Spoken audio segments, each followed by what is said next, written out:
點解要所有學生都係要跟你嗰套嘢先至係一個好學生呢？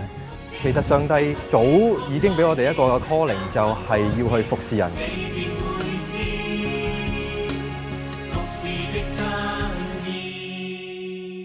讀經濟系嘅葉漢浩曾經喺中學教書，佢近年致力於推動貧窮教育，令下一代能夠關懷貧窮人。點樣可以體會到貧窮人嘅境況呢？葉漢浩從年青人嘅教育着手，協助一間基督教機構成立關懷貧窮學校，佢就擔任義務校長。明明好多身邊係有需要嘅人，但係點解我哋視而不見嘅咧？咁我覺得好需要咧，就係將佢嘅故事、佢嘅生活帶翻入去一班嘅年輕人世界嘅裏邊。希望就係佢唔係知道有人瞓街，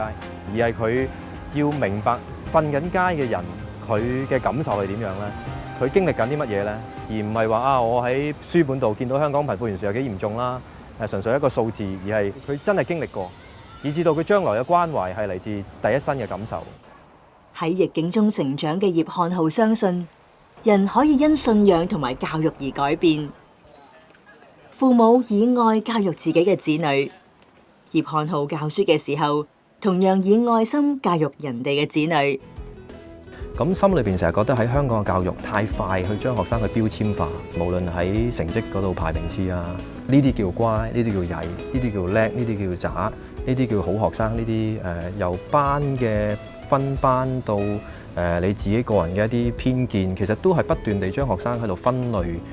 不斷將學生嘅獨特處磨平晒，冇晒個人嘅性格。可能因為自己嘅成長都係咁啦，即係我唔係一個傳統嘅所謂乖學生，可能我曳慣，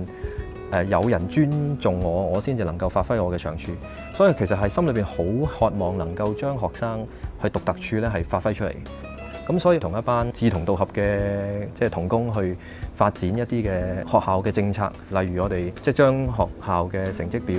嘅排名次我哋抽起啦，讓學生能夠聚焦喺佢學成點，而唔係佢同隔離嗰個比較邊個叻啲。久而久之，其實學生都學習咗，我唔需要同人比較。問題係我有咩地方需要進步？由學校走進社區，喺貧窮人生活嘅地方，更加能夠帶嚟佢信仰上面嘅反省。豐盛嘅生命唔係我哋享受幾多嘢，其實係調翻轉就係我哋點樣用我有限嘅嘢去服侍到其他人。所以今日我好覺得自己嘅使命就係去提醒、去幫助一班年青嘅人點樣勇敢嘅踏出佢而家嘅安舒區，去揾佢自己豐盛嘅生命，去實踐。當佢開始實踐嘅時候，你就發現原來上帝佢係真係會與我哋同在。你付出嘅，你唔會計算個回報，因為你心裏邊你已經發覺有種喜樂咧，係你買唔到嘅，你擁有唔到嘅，係要喺人與人溝通同埋特別係你付出生命嘅時候，你會經歷得到啦。